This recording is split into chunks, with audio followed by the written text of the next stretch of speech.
Hi everyone, so today we're going to be covering price determination in a competitive market, which is essentially all about the determinants of demand for goods and services. So by the end of this video, you should be able to essentially explain the law of demand, distinguish between movements along the curve and shifts of the curve, and analyze the non-price factors that affect consumer spending decisions. So let's get straight into it. So first off, what do economists actually mean by demand? So I've put a simple definition here. Demand is the quantity of goods and services consumers are willing and able to pay for in a given price in a given time period. So on the screen, you can see a simple demand curve, and the vertical axis shows the price and the horizontal axis shows the quantity demanded. So the demand curve slopes downwards, and that is because of the law of demand, which essentially states that as the price of the good falls, so P1 to P3, the quantity demanded rises, and as the price rises, P3 to P1, the quantity demanded falls, ceteris paribus. So what do we mean by ceteris paribus? So in economics, ceteris paribus, it just means that all other things being equal, all other factors held constant. So we hold every other factor constant so we can isolate how price alone affects quantity demanded. Now it's really important to know the difference between a movement along the demand curve and a shift of the entire curve. So when the price of the good itself changes, we simply move along the same curve. For example, if the price falls from P1 to P3, quantity demanded should increase from QD1 to QD3, and that is called an extension of demand. On the contrary, if the price rises from P1 to P2, that is a contraction of demand, and demand contracts from QD1 to QD2 as shown in this diagram. So we have to also assume ceteris paribus, so all other determinants of demand remaining unchanged. So movements along the curve always come from a price change and nothing else. Every other determinant of demand stays constant, and these two effects are quite useful when talking about movements along the curve. So you've got the income effect, whereby when the price rises, P1 to P2, the percentage of income needed to purchase that good also increases, which reduces the willingness to buy. Hence, a contraction in demand from QD1 to QD2. Similarly, the substitution effect implies that with a price rise, the substitute goods become relatively cheaper, which incentivizes the consumption of the substitute goods and not the goods that which have the price when the price have increased.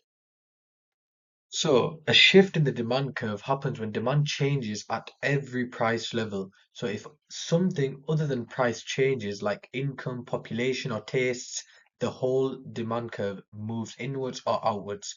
So an increase in demand shifts the curve right. This means that at every price, consumers now want to buy more than before. However, a decrease in demand shifts it left, D1 to D. So consumers want less than before essentially at the same price. So in exam language, a change in price causes a movement along the curve, but a change in demand means a shift of the curve. So what actually makes the curve shift? So using this useful acronym Pacific made by Econ plus DAL, we can see that the first one being population. So if the population grows or if more of the population enters the target market, demand for whatever service there is increases. For example, a rise in student numbers in a city means more demand for takeaway food and housing.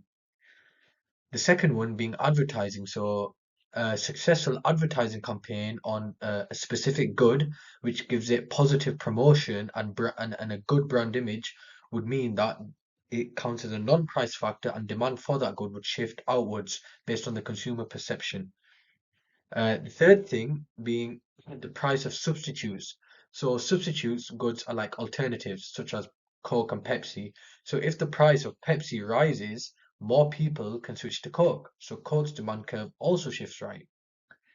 The third thing is incomes. So essentially, this is an income effect. So if incomes rise, consumers are more willing and able to spend and to consume on consumer durables and even more simple products, shifting the demand outwards. Um, So the F part of the acronym being fashions and tastes. So we can see that changes in lifestyle or health awareness can also affect demand. So if people become more health conscious, demand for gym memberships or salads go up, while demand for cigarettes or fast foods might fall. So merit and demerit goods. Also, we have the idea of interest rates or credit conditions. So if interest rates fall and borrowing becomes more cheaper, as we know, interest is the cost for borrowing, demand for expensive goods like cars or houses should rise.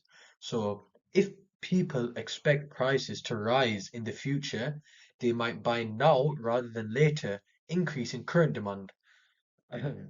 And essentially that is linked, so the interest rates and the credit conditions is essentially the same thing.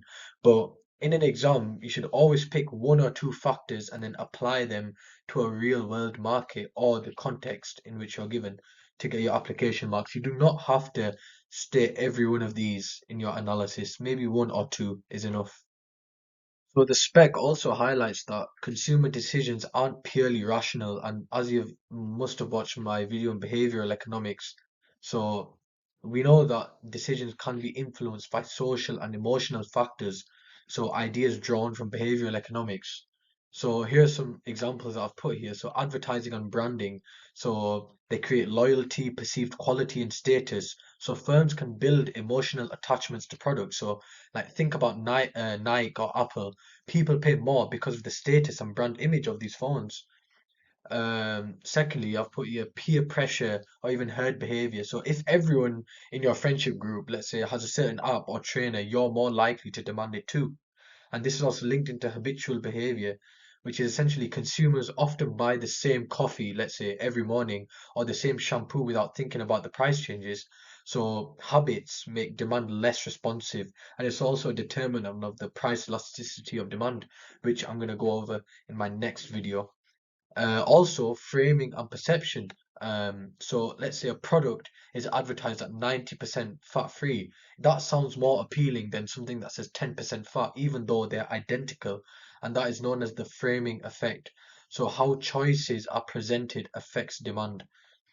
So real world demand essentially reflects both rational economic reasoning and emotional and social influence. And that's why economists study behavioral economics, because it explains why consumers don't always act like the textbooks say they should, essentially.